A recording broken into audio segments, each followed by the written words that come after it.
Welcome back to another episode, number 23. Are we the Shawnee? Let's go, man. Dragon Kings and Dragon Queens found here in America. Let me know what you think, man. Leave a note in the comments. We out of here for number 23. Are we the Shawnee? I'm just talking lost tribes and promised lands, the seed of Abraham, messianic queens and kings, servants of the Shamaims. All praises to the Most High. Halal.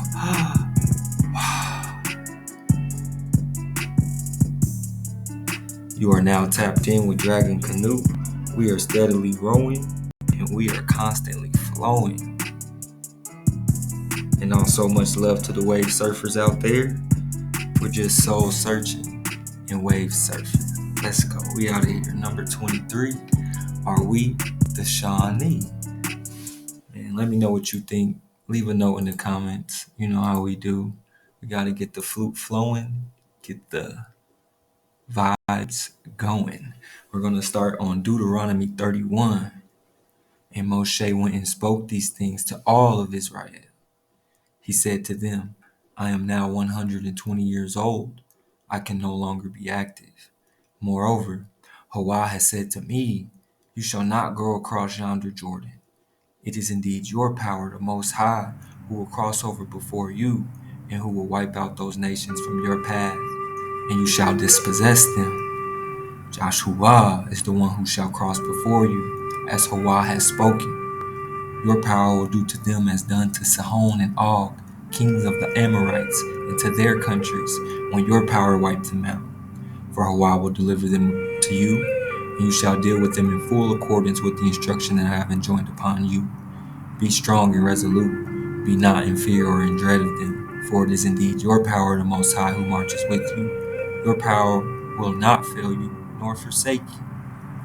Then Moshe called Joshua and said to him in the sight of all Israel, Be strong and resolute, for it is you who shall go with this people into the land that your power swore to their fathers to give them, and it is you who shall apportion it to them. And it is indeed your power who will go before you. Hawah will be with you, and will not fail you or forsake you. Fear not, and be not dismayed. And Moshe wrote down the teaching and gave it to the priests, sons of Levi, who carried the ark of the covenant, and to all the elders of Israel. And Moshe instructed them as follows. Every 7th year, the year set for remission at the Feast of Booths, when all Israel come to appear before your power, the Most High, in the place that Hawah will choose, you shall read this teaching abound in the presence of Israel. Gather the people, men, women, children, and the strangers in your communities, that they may hear and so learn to revere your power, the Most High. Hawah! And to observe faithfully every word of this teaching. The children, too, who have not had the experience, shall hear and learn to revere your power as long as they live in the land that you are about to cross the Jordan to possess. All praises to the Most High. We're just talking section 107 of the Copyright Act, providing the statutory framework for determining whether something is a fair use. We're just talking research here.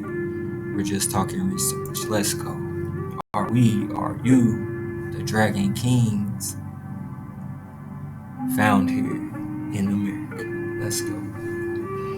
Let me know what you think. Leave a note in the comments. We out of here for number 23. Are we the Shawnee?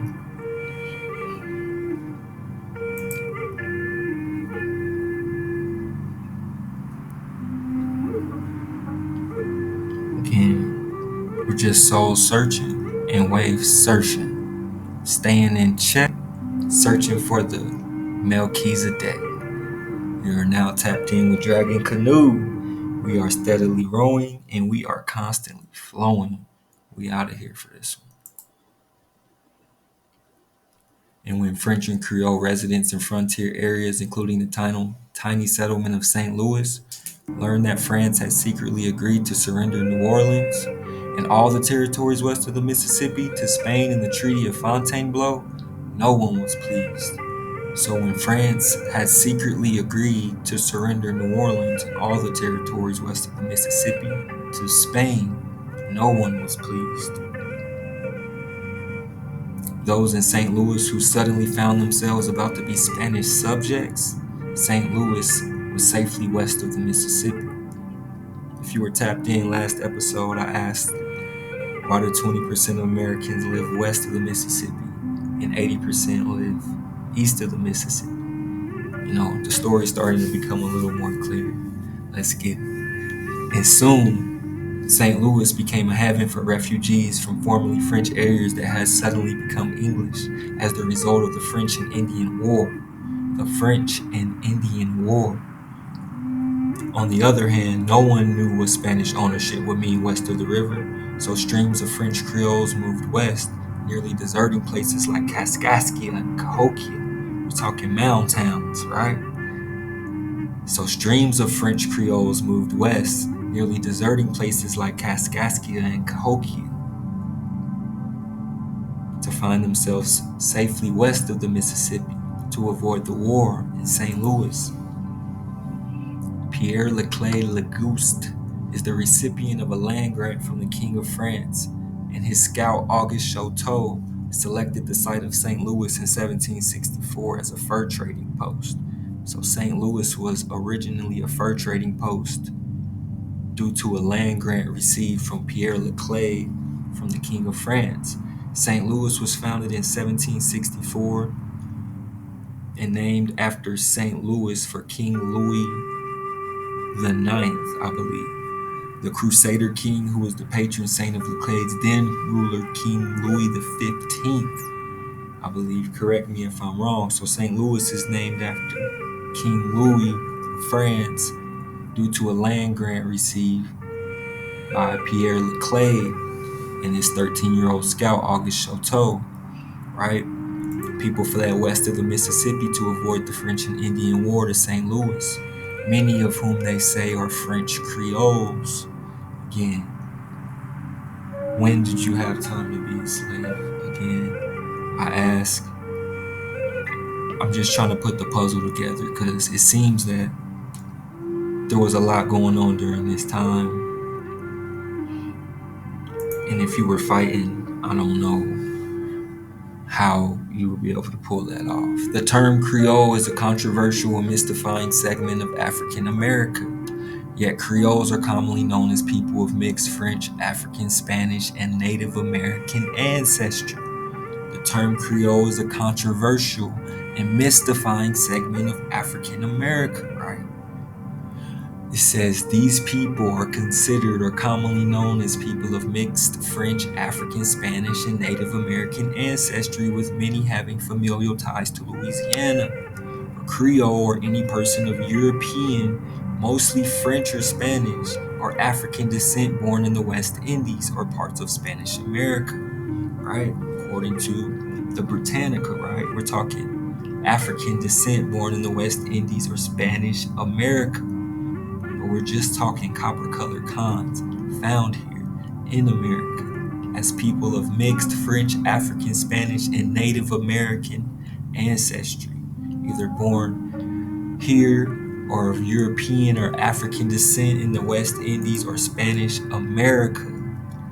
Let's get it. We're talking St. Louis was received by Pierre Leclerc from a land grant from the King of France. And again, mound towns, saying French Creoles fled places like Cahokia and Kaskaskia for St. Louis. Cahokia, Mound City, let's get it. Another question I ask, why is the Great Seal of the United States of America, which appears on the US dollar bill, set within a triangle, a single eye, surrounded by rays of light? On the seal, the whole rests on top of an unfinished pyramid. We're just talking Cahokia, an unfinished pyramid. I'm just doing the math. Connect the dots. Oh, Jacob. It says, in respect to external relations, the Shawnees, so we're putting the puzzle together. Follow me. As their tangled history would suggest, have had formal and informal alliances with many groups. They have likewise battled with many tribes from Canada to Florida and from New Jersey to California. The following list of names used by the Shawnees in reference to other tribes, abstracted from C.F. Voglin's Shawnee stems. It indicates the vast geographical range of this remarkable tribe. We're talking episode number 23. Are we the Shawnee? Again, I just want to point out these certain tribes: the Cherokees, the Tuckabatchee Creeks, the Delawares, again, the Kaskaskias, many French Creoles, fleeing Kaskaskia and Cahokia. For St. Louis, right, we're talking French Creole or Creole in general, meaning of French, European, African, or Native American ancestry, right? Connect the dots. So check this out. We're talking about the British claims here. Louisiana Purchase 1803. So this land here, right? We find them in New Orleans. We find the Mississippi River, Kaskaskia, St. Louis. Again,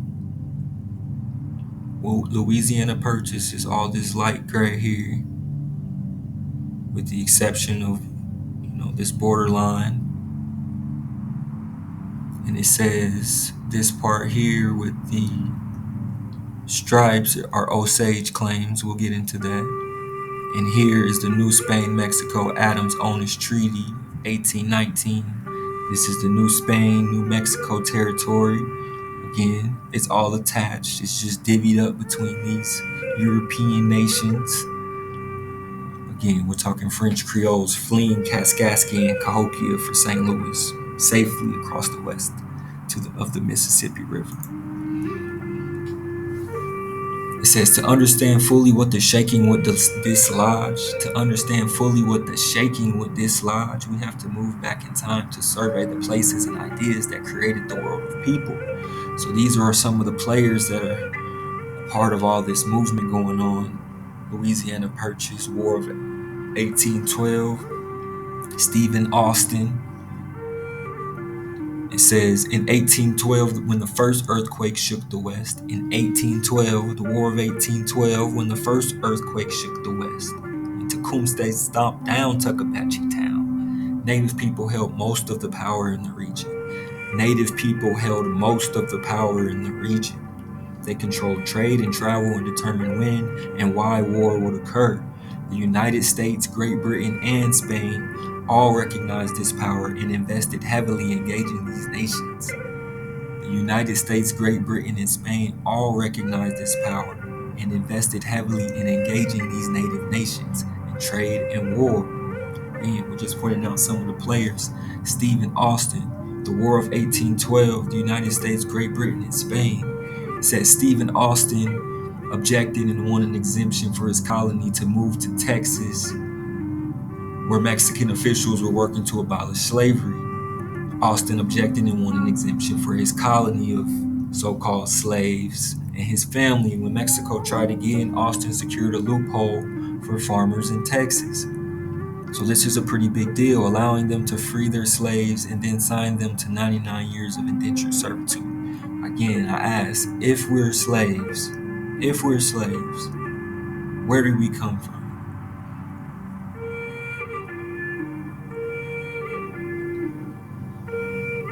I'll let you decide. It says Stephen F. Austin defended slavery, and should the Texas Capitol be named after him? This guy has a university named after him in Texas, right? So the War of 1812, the day when Tecumseh will reach Detroit, we're talking Tecumseh, the War of 1812, Tecumseh stomps down Tuckabatchee Town, right? All this is happening and shaking. The French Creoles are moving from Kaskaskia and Cahokia, mound towns, to St. Louis. The morning they had fixed upon as this day of his arrival at last came. A mighty rumbling was heard. The Indians all ran out of their houses. The earth began to shake. When at last, sure enough, every house in Tuckabatchee was shaken down. The exclamation was in every mouth, Tecumseh has got to Detroit. The effect was electric. The message he had delivered to the big warrior was believed, and many of the Indians took their rifles and prepared for the war. The reader will be not surprised to learn that an earthquake had produced all of this, but he will be doubtless that it should happen on the very day on which Tecumseh arrived at Detroit, and and an exact fulfillment of his threat. It was the famous earthquake of the New Madrid on the Mississippi River. So it's a lot of moving and shaking going on right now. A lot of moving and shaking. Basically, they're saying it's not safe east of the Mississippi, and many French Creoles and natives are moving west of the Mississippi River to avoid the war. It says Tecumseh's dream of a pan-Indian state that could stand against the land-hungry whites was of course doomed from the start. Even if he had been able somehow to make the numerous rival tribes forget their ancient antagonisms and jealousies. Ancient antagonisms and jealousies. And European technology and military discipline would have prevailed in the end. It says the 7th of November 1811, the year before the War of 1812, the Ohio Shawnees, under the leadership of Tecumseh and the Prophet, joined the British in the War of 1812. So I stand corrected. Tecumseh, the Shawnees, and some of the natives were on the side of the British in the War of 1812 against the Americans, against the French, and against some of their own rival tribes.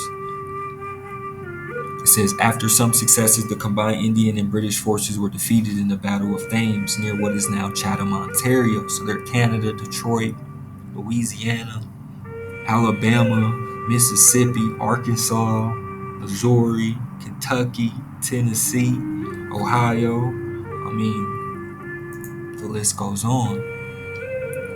We got claims of New Spain, all this territory here, where you have the Navajo, the Pueblo, the Apaches, the Comanches, the Cheyenne, the Sioux, the Osages, the Wichita, and then you have what's United States claim east of the Mississippi River here, where the wars where it's going down in Prophet's Town. You got the Miami, the Shawnee, the Foxes, the Choctaw, the Chickasaw, the Creeks, the Tuckabashie Creeks, Alabama, Catawba, the Cherokees, the Delawares, the Iroquois, the Abenaki.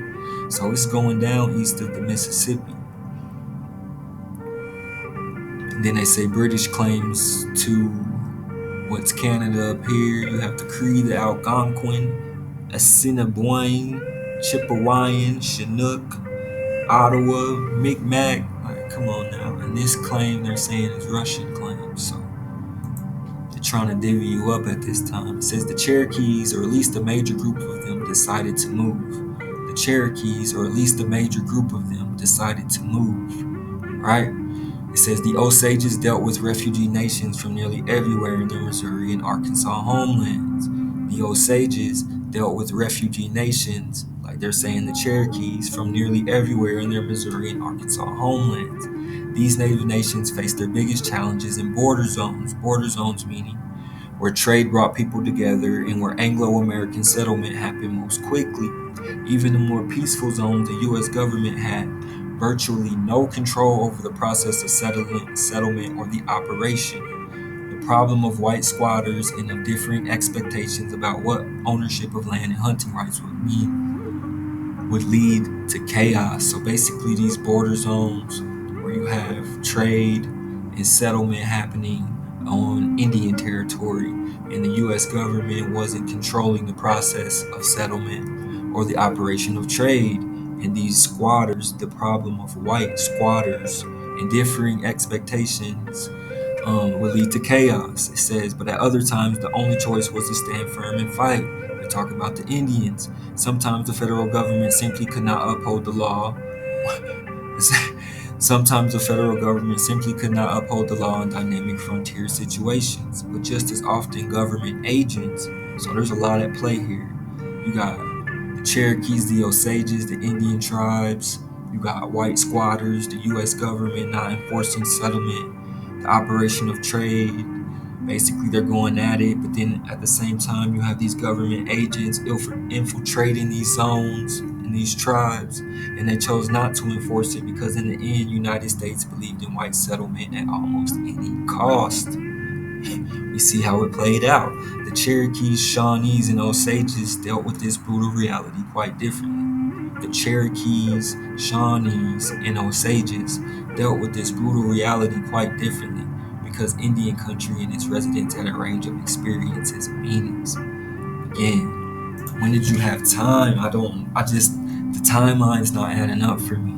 Correct me if I'm wrong. So basically, these white squatters and what we know today as squatters' rights all stems from what was going on during the American Revolutionary War in the time around the War of 1812. It says a squatter or an adverse possessor is a person who lives on your land without legal permission. They are people who entered the property and illegitimately. So these squatter rights are still going on to this day, defending squatters, right? It says the laws that allow a squatter to use or inhabit another person's property in the event that the lawful owner does not evict or take action against the squatter. Typically, squatters' rights only apply if an individual has been illegitimately occupying a space for a specific period of time. A specific period of time. So the Indians are dealing with the white squatters, their battles with their own tribes, and the American Revolutionary War. So we have Dragon Canoe and the Chickamaugas. 1788, assisted by Chisakaw, other Shawnee warriors in Tecumseh. Chickamauga Cherokees, saying we go back to a split in the Cherokee Nation. Again, many decided to move, others decided to stand and fight. A split in the Cherokee Nation happening around 1775, the year before the American Revolutionary War. It says what happened was that there was a split between the accommodationist faction of Cherokees, who thought the best way to relate to white expansionism was to accommodate, whereas the Chickamaugas, Dragon Canoe, the Chisakaw, Shawnee Warriors, and Tecumseh felt that their best approach was resistance, to stand and fight. Again, when did we have time? If all this is happening, when was how? I just don't see it. And if it was happening, it had to be on a much smaller scale than what they're saying. Because there was too much going on. There's too many fronts going on. 1776, American Revolutionary War, Chickamauga Wars, Cherokee Wars. This just went on and on. It says, during the violent years after the American Revolution, some native nations staked their ground and fought for their rights to keep land. Fought for their rights to keep land, especially in the regions known as the Old Northwest and the Old Southwest. The Shawnees, who had traditional homelands in the Ohio Valley, stayed and fought. Again, we're fighting the whole time. When Let's just do the math. But the Shawnees, they say, stayed and fought. But their traditional homeland was the Ohio River Valley. So again, this faction, the accommodationist faction, the Cherokees, led by Talantesky, was branded a traitor for his treaty in making and accommodating to U.S. demands. And in 1806, they stripped him of his office. The issue of removal and the sale of Cherokee land split the tribe into bitter factions. Again, split the tribe into bitter factions. It says, undeterred in 1809, Talantesky prepared to move west across the Mississippi now that the Louisiana Purchase had opened up new Indian country, they say. Said he'd be joined by more than 1,000 of his people and their herds of livestock and slaves. Livestock and slaves. Again, I'm saying where do they come from? Because we'll learn that a lot of times that these were just, the slaves were slaves from other tribes, man. It says herds of livestock, slaves, and household items. Eventually, they settled in the Arkansas River Valley. Right? It says after signing a treaty with the United States in 1817, Cherokees, Western Cherokee rights to land just north of the Arkansas River. So Talantesky and the Cherokees are making treaties with the United States, basically moving their livestock and slaves. It says the Louisiana Purchase opened up new Indian country across the Mississippi, and they had rights to the Arkansas River Valley, according to the United States. But by 1818, perhaps 3,500 Cherokees had immigrated to Arkansas. And to accommodate the Cherokees, the Indian Department relocated a government trade factory that had served the Jolly family and their related bands. So again, the Cherokees split into bitter factions. You got the accommodation factions making treaties, but then you got Dragon Canoe, the Shawnees, and Tecumseh at war pretty much this whole time, right? And And then you have the Louisiana Purchase going down in 1803. It says 1763, at the close of the French and Indian Wars, France ceded to Spain all French territory west of the Mississippi River, also the island and city of New Orleans. 1763, at the close of the French and Indian Wars, but they were still fighting, that they ceded Spain all French territory west of the Mississippi, also the island and city of New Orleans. In 1800, Spain returned the same territory to France, so they were volleyballing it. In 1803, the United States purchased Louisiana territory from France for $15 million. In 1818, the northern boundary was determined by treaty with Great Britain, so they're just divvying up this land, but they're at war pretty much the whole time. Again, in 1819, by treaty with Spain, the southwest boundary was fixed as follows: from the Gulf of Mexico up the Sabine River, all the way to the Arkansas River, the 32nd parallel, following the Arkansas River to the Rocky Mountains, to Colorado, north to the 42nd parallel, west to the Pacific Ocean. Again, we're talking Louisiana Purchase, 1803.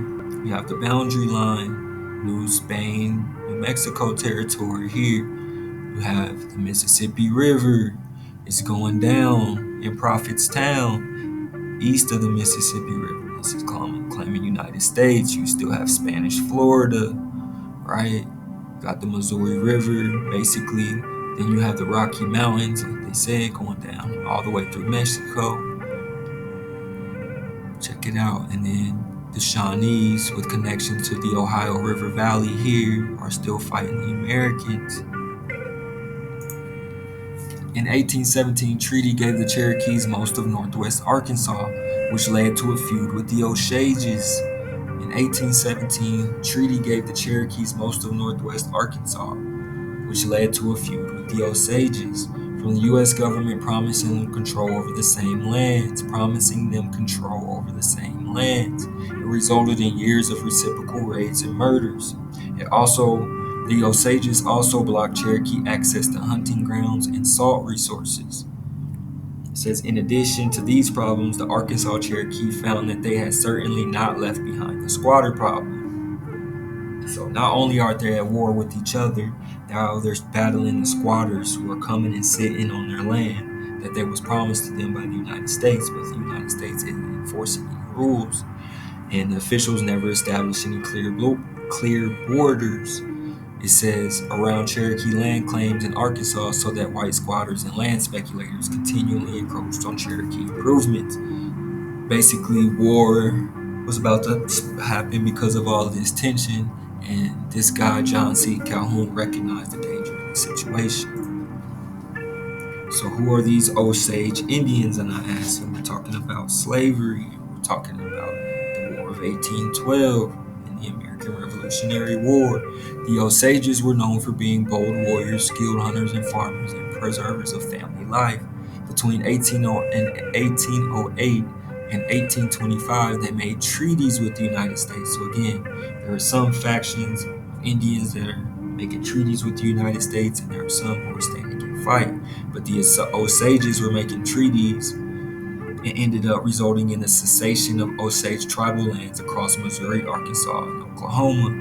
It says, despite their fierce reputation, however, the Osages were always friendly with the French and later American residents of St. Louis.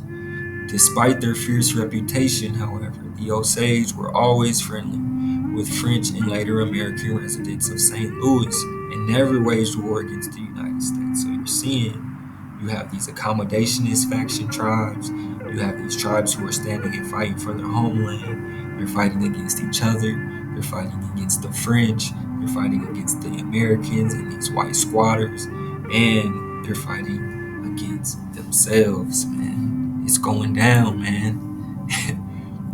So again, these Osages basically were buddy-buddy with the United States. It says Osage chief even visited Versailles to meet Louis XV in 1725. So not only are they cool with the Americans, they're cool with these French. And even their chief visited France to meet their king, Louis XV in 1725.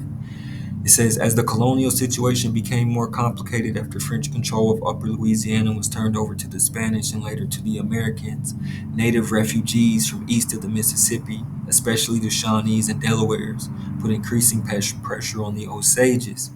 To protect their borders, the Osages became active in the slave trade. Again,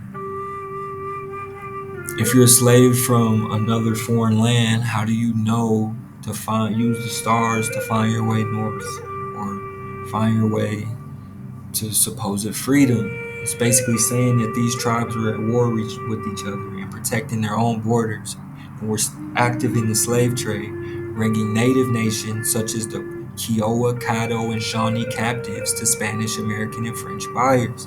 So it's basically saying that the Osages and other tribes were involved in the slave trade, and they were trading slaves from rival tribes such as the Shawnees, bringing them to Spanish, American, and French buyers. Again, if you were a slave, you weren't from a foreign land, and you were caught up, mixed up in this war that was going on here between the Spanish, American, French, and these rival tribes. It says the Spanish had long recognized that the Osages controlled the region, but described them as treacherous malefactors.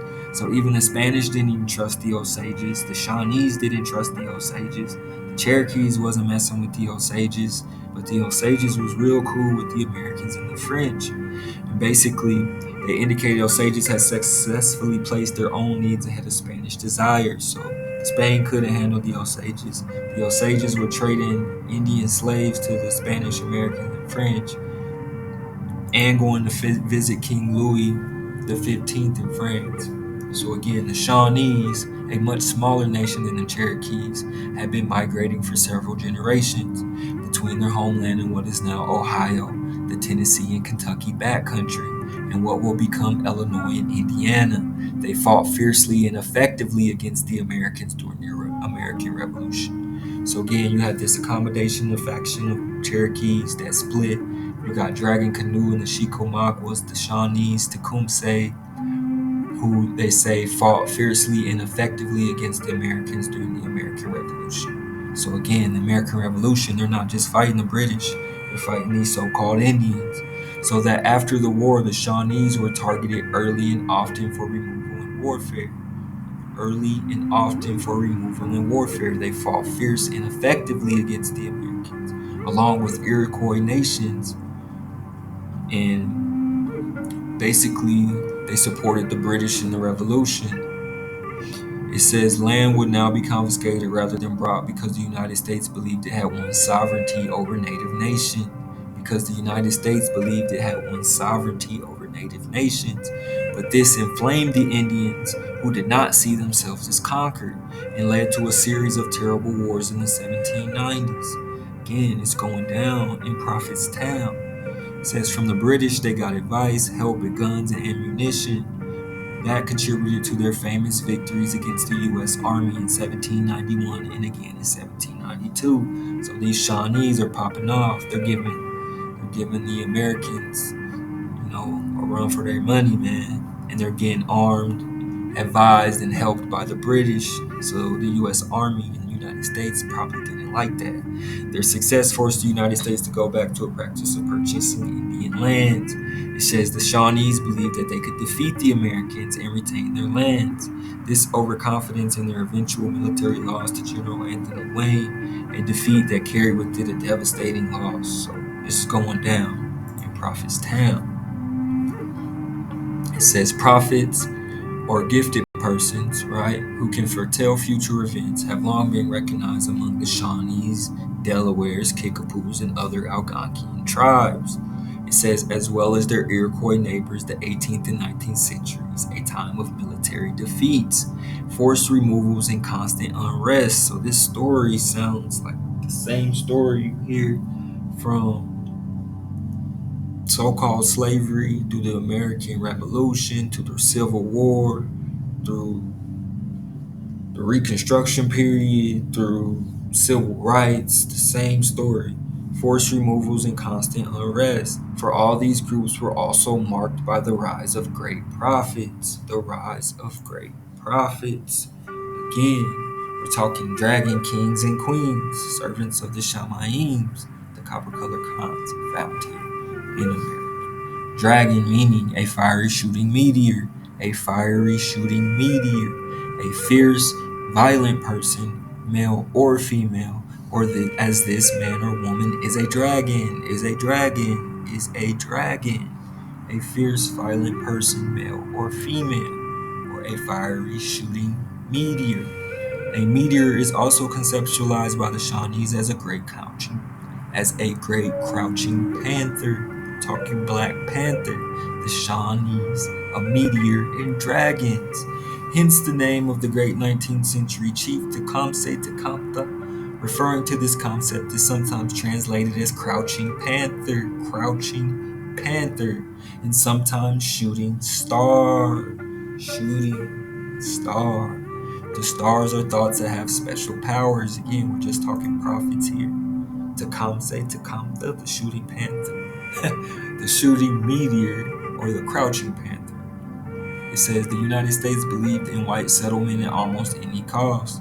The United States believed in white settlement at almost any cost. The Cherokees and Shawnees and Osages dealt with this brutal reality quite differently.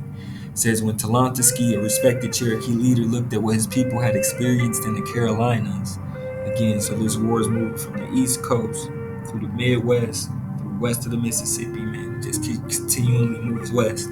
So when Talantesky, a respected Cherokee leader, looked at what his people experienced in the Carolinas, he believed moving west was the only solution. Many Cherokee people disagreed with his appraisal. Remember, they are split into bitter factions. It says they had built roads and opened stores and taverns to bring commerce to their villages. Again, this sounds like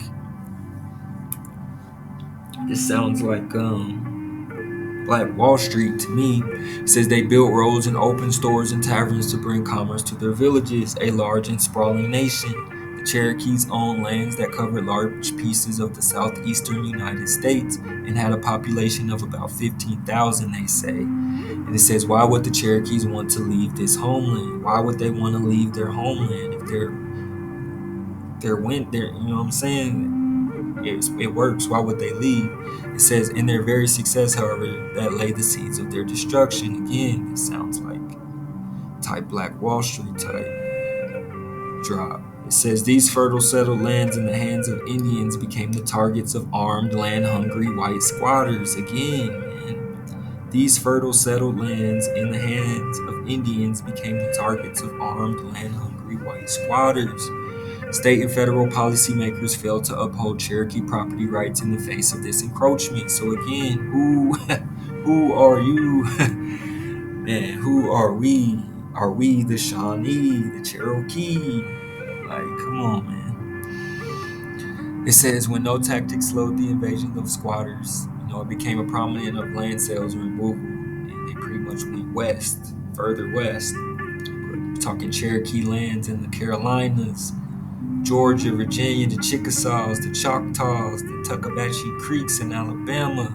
You got the Miamis, the Shawnees in the Ohio River Valley, the Kickapoos, the Sauks, the Foxes, the Osages who were involved in the slave trade, selling and trading other rival tribes to the French, Spanish, and Americans. Then you got the Quapas. It says this was designated as Indian country. This is all the Louisiana Purchase. It says this land was designated for removed Indians. This was so-called proposed Western Territory and the Indian line, they say. Again, this is your land. This is your homeland. We still live here to this day. Come on, man. Let's go. We're popping off on number 23. Are we the Shawnees? The Shawnees had to envision a future. One group led by the influential war leader Tecumseh and his family vowed to get their Ohio homelands back. Though Tecumseh had moved great distances as a hunter and warrior, the village's only Ohio remained his center. Tecumseh promised that with the help of other Indian nations and a new prophet who would guide them. So Tecumseh is trying to get the Indians to tribe up to fight against the American settlers, the squatters, and the United States government, and the French. It says the failure of Hamson Lake to visit the Shawnees was a matter of little moment. However, for at the same time in their history, the Shawnees produced two remarkable prophetic leaders of their own, Tecumseh and his twin brother, Tenskwatawa, or Open Door, better known as the Shawnee Prophet. Again, we're talking prophetic leaders moving through the South and the Midwest, battling against white squatters in the United States government and the French. I mean, it's going down in Prophet's Town. You tell me, the story sounds very similar. So basically, the Shawnees, led by Tecumseh and the Prophet, are, known to occupy the Ohio River Valley in Shalakatha, Ohio. Shalakatha. From this place, they removed to the prairies near Shalakatha, which place was named for one of their divisions, the Shalakatha, who lived there. Again, a few afterwards joined the Creeks, but they have long since left them. Others went beyond the Mississippi. Remember, we're talking Shalakatha, Ohio, the land of the Shawnees, also known as Mound City. Are you the so-called mound builders? So again, we got Shalakatha, Ohio. We got Urbana saying Tecumseh's residence, 1795. Old Piqua, Tecumseh's birthplace in Ohio. Old Shalakatha, right? Mound City. Let's go, man. You can't make this up. We got the Delaware Village, Old Wyandotte Village, Old Shawnee Village. Again, this was your land. Old Jacob, Mound City, Shalakatha. Let's go. Another group of Shawnees, tired of warfare, hunger, and land loss, decided to migrate across the Mississippi River, away from the Americans again. So they decided to migrate west across the Mississippi, away from the war, the hunger, and land loss, right? To so-called Spanish territory.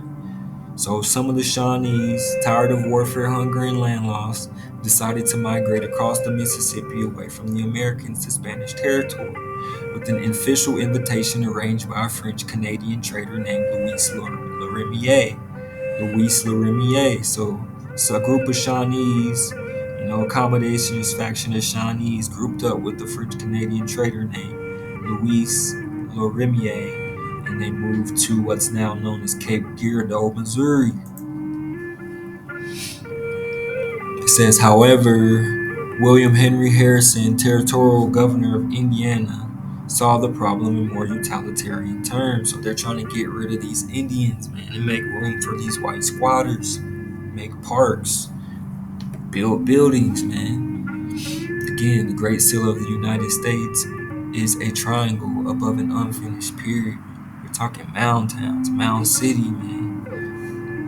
Let's get it, man. So William Henry Harrison, the governor of Indiana, forced a military process that took land from native control and placed it in the hands of white American settlers as quickly as possible. So they're trying to get rid of the Indians to make room for white settlers to, make villages or land or cities or whatever. The Louisiana Purchase offered a solution that seemed less brutal. All of the tribes east of the Mississippi could be removed and placed on lands west of the Mississippi in Indian country. Several flaws marred this plan. Most centrally, the reality that huge numbers of native people already lived on these lands, and that many of the eastern tribes would fight to the death. Rather than move, made removal a costly and bloody process. Historian John Farger points out that removal is a very antiseptic term, protecting us from understanding it is a process of ethnic cleansing. Man, that's deep. But basically, these tribes aren't going nowhere. Again, why would the Cherokees leave their homeland? Why would the Shawnees leave their homeland? They had to be removed, man. Again, Indiana, we're talking Shawnee, Miami, Weeb, Potawatomi, Delaware, Wyandotte, and Kickapoo. And a series of treaties pretty much took, all this land here in Indiana, known as another mound town, Mound City. Documentation of Indiana's earthworks began as early as the 1790s, with earthworks are found in almost every county. Again, are the so-called mound builders descendants of Abraham? Episode 23, are we the Shawnee? Let's get it. These borderland conditions and the violence they created riveted the attention of everyone living anywhere near the frontier. It says the Indian problem, stated baldly, involved the fact that hundreds of thousands of native people, some of them successful farmers like the Cherokees, pretty much had the South sewed up.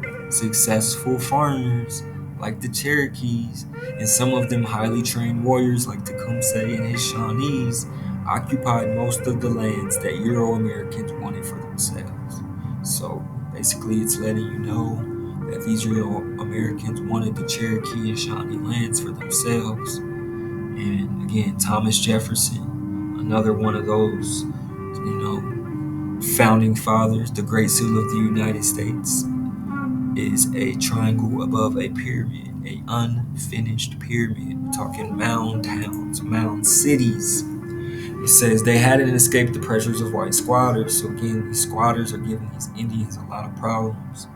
It says news of the Louisiana Purchase and the increasing pressure from federal treaty negotiators to sell or trade land gave Indian people common cause. The Shawnees, who had ceded lands in Ohio and who now resided in Indiana amid the Delawares, Miamis, and Potawatomis, found themselves living poorly.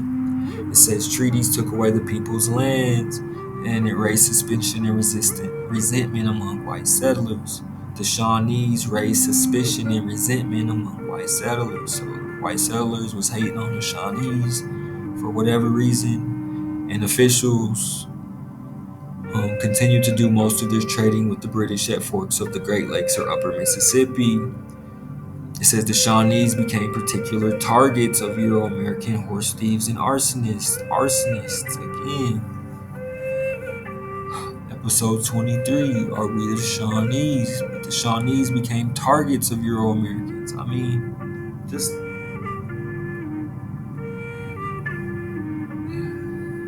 connect the dots, man. In this context, Tecumseh, who had long advised unity among the tribes in direct action, found himself increasingly influential, especially when Delawares and Miamis were forced into ceding most of southern Indiana when a series of epidemics swept the villages. Then emerged the prophet Lalawetika or Tenskwatawa or Open Door, Tecumseh's brother, otherwise known as the prophet. It says the most famous of Tenskwatawa's prophecies was his accurate announcement of a forthcoming eclipse. It said, as the time drew near, he called about him the scoffers and boldly announced that on a certain day he would prove to them his supernatural authority by causing the sun to become dark. When the day hour arrived, the earth midday was enveloped in the gloom of twilight. Tenskwatawa, standing in the midst of the terrified Indians, pointed to the sky. Did I not speak the truth? See, the sun is dark. See, the sun is dark. There were no more doubters now. All proclaimed him a true prophet and messenger of the Master of Life. So it says Tecumseh's most famous prophecy, still being remembered today, occurred on the occasion to his visit to the Creeks in 1811. Again, the Tuckabatchie Creeks in 1811. Tecumseh stomps down Tuckabatchie Town. The prophecy was made at Tuckabatchie Town near the present site of Montgomery, Alabama. Again, man, who are we really talking about here? It says, because people had strayed so badly, the prophet told them, the Washamanatu, the Hawa Shamanatu, or Great Spirit, had been forced to punish them. The Manitou sent witches who caused illness, bad judgment, strife, and war. The only way to get rid of them was to use the old ceremonies and to give up all goods obtained from white people, including firearms, alcohol, clothing, cattle, and flints, and return to the old practices and save the people. This message had been preached before. There was a long prophetic tradition, again, especially among the Delawares. It says, in this fear combined with the particular charisma of Tecumseh's leadership, the prophet's message had staying power. And the next year Tecumseh, eschewing European clothing and wearing traditional Shawnee deer skins, carried this message. Says Shawnees, he ordered others to carry an elaborate wampum belts made of black and white shells up and down the Ohio, Mississippi, Tennessee, and Missouri rivers. To the people of the Great Lakes and Western Indians of the Great Plains, he established a prophet's town near Greenville, Ohio. Again, so the Hawashamanatu, they're saying punishing them because they strayed so badly from their original ways, and basically to give up everything they received from white people, go back to their old traditions, ceremonies. So again, we got the Tuckabatchee Creeks down here in Montgomery, Alabama. We got the Shawnees holding down the Ohio River Valley. We got the Catawbas, the Cherokees, the Chickasaws. Again, the Osages, the Fox, the Choctaws, the Delawares. So again, basically it was going down east of the Mississippi River. The war, everyone's fleeing to places like St. Louis and west of the Mississippi. It says initially Tecumseh insisted his only aim was to gather the Shawnees to collect them together to one town and prevent drunkenness from coming among them. But by 1807, large contingents of Potawatomis, Wyandots, Ottawas, Ojibwas, Sacs, and Foxes began making pilgrimage. Basically, then the government sent Indian agents and military officials and American settlers into word consolation. It says the Wyandots nervously described Tecumseh as the oracle of the day, who had by art and cunning instigated the nations against white people. Again, these stories, who does this sound like? They reported crazed Delawares burning people at the stake, looking for their victims among Christianized Indians and friends of the white people. So eventually it got so bad that the Indians wasn't playing no more games with nobody at all. Basically just set fear into the hearts of a lot of American settlers and the United States government and other tribes. It says when cultures are undergoing extreme stress, such as the Shawnee culture, witchcraft has always, seemed to burgeon. It says witchcraft has always been but a hair removed from ordinary Indian medicines and its practitioners. So they weren't just setting so-called witches on fire for no reason. Apparently, they were told to give up all their medicine bags, and those who didn't were burned at the stake, according to that article.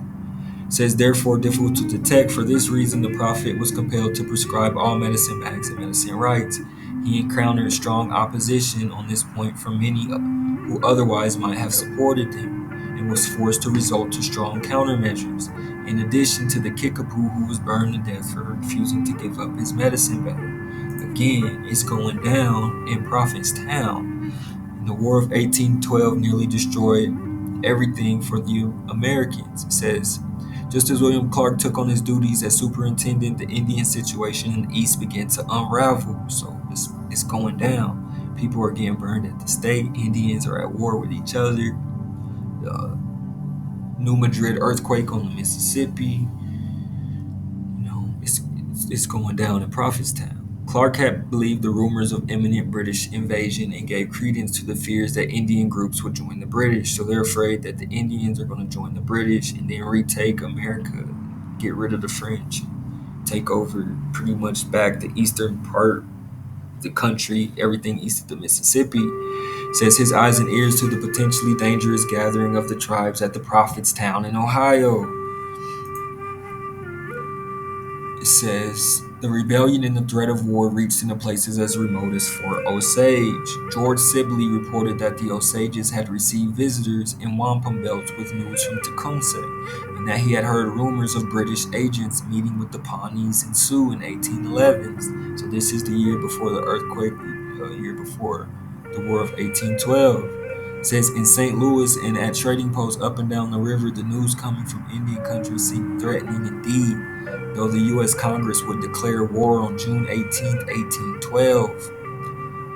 It says, and even though Eastern newspapers described it as diplomatic conflict between the British and the Americans over shipping, people living in the West experienced it as a frontier war between native nations and land-hungry Americans.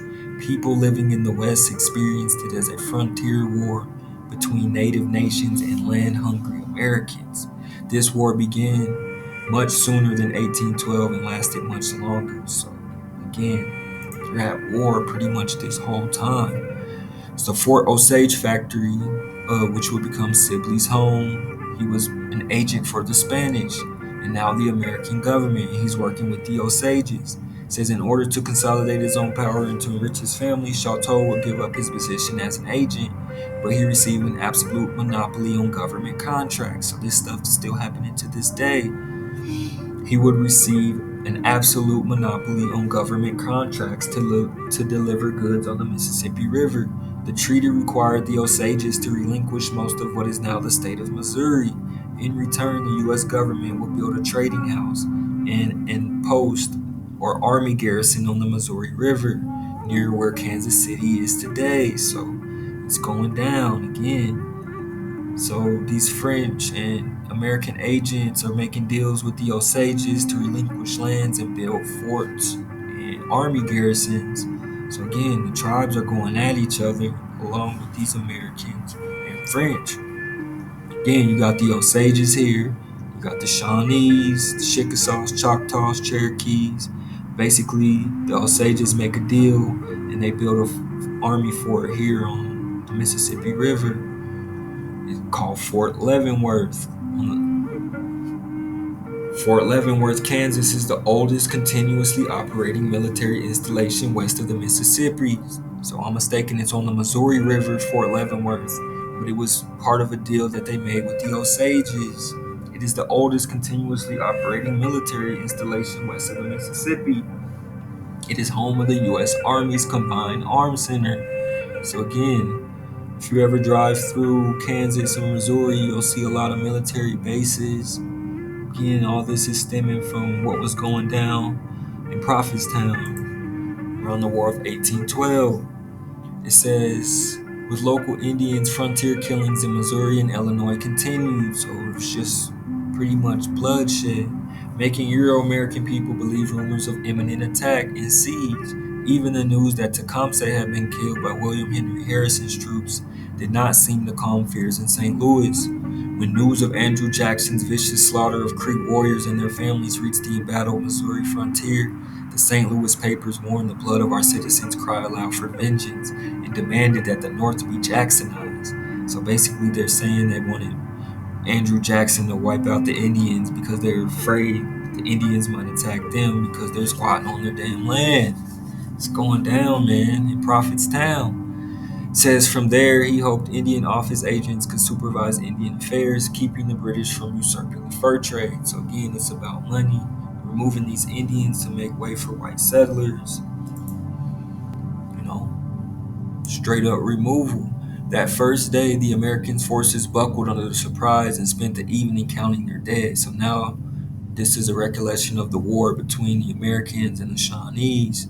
The first day, the American forces buckled under surprise and spent the evening counting their dead and prepared a counterattack. The next morning, they found Prophetstown entirely deserted, the Indians having held their ground, but knowing that they had fewer men and far fewer guns, had wisely withdrawn from the field of battle. Frustrated, Harrison and his troops dug up all the corn supplies, scalped and mutilated the Indian dead. He was upset that they took an L to the Shawnees. Says the prophet and his allies would spend a cold and hungry winter due to Harrison digging up the corn, torching the town. He destroyed Prophetstown, but it did little to solve the Indian problem. It proved the evil intent of the United States, proving the evil intent of the United States. Again, the Great Seal is a triangle above an unfinished pyramid. A wave of native uprisings and attacks on frontier communities overwhelmed the entire West. Native violence in combination with the long-anticipated outbreak of the War of 1812 fanned public fear into outright panic. People were afraid the Indians were about to pop off. There was so much going on at this time. It says a month later, troops of native soldiers took Detroit, making the Great Lakes native and British territory and leaving the Mississippi entirely open to attack. It says Tecumseh's voice was heard, encouraging his men until he fell under the cavalry charge of the Americans. The Shawnees were deprived of their leader and deserted by their white allies. Tecumseh died in his 44th year. The prophet survived him by 20 years and is now buried in what's known as the Argentine district of Kansas City, Kansas. So again, all this went down the War of 1812. Tecumseh falls. In the war, pretty much the United States begins to consolidate its control over the Northwest. So this was the last stand before the Indians were overwhelmed by each other in the United States and white squatters. It says Tecumseh and another rebellious Native American war chief were killed. So this kind of marks the turning point to what we know of America today. It says many nations looking at the waves of immigrating white people and the human cost of continued resistance splintered into smaller groups and headed west before removal became official. The Shawnees lived primarily in Ohio and Missouri. The Missouri Shawnees had adapted well. It says, however, disintegrated rapidly as white settlers and their slaves flooded the region. Again, man, we got to ask a question: who are these slaves, man? Increasing the population nearly tenfold in 2 decades. William Clark, in his dual role as territorial governor and Indian agent, attempted to stop the invasion of squatters onto Shawnee farms. Cherokees and Delawares, a large contingent of the Missouri Shawnees, moved to East Texas, then part of Mexico, hoping to receive land grants from the Mexican government. In 1825, the rest of the Missouri Shawnees abandoned their eastern Missouri farms and took up lands on a reservation on the Kansas River in what is now eastern Kansas. The Ohio Shawnees were forcibly removed by the federal and state troops in 1832. So pretty much all went down after Prophetstown. Tecumseh is killed. Prophet dies. The Shawnees are displaced. The Cherokees are displaced. The Osages cut a deal. They built Fort Leavenworth on the Missouri River, and the Americans continue pushing west. Again, man, I asked the question, man, on episode number 23, are we the Shawnee, dragon kings and queens, found here in America? Servants of the Shamaims. Let me know what you think. Leave a note in the comments. All praises to the Most High. We out here. Allow. Wow.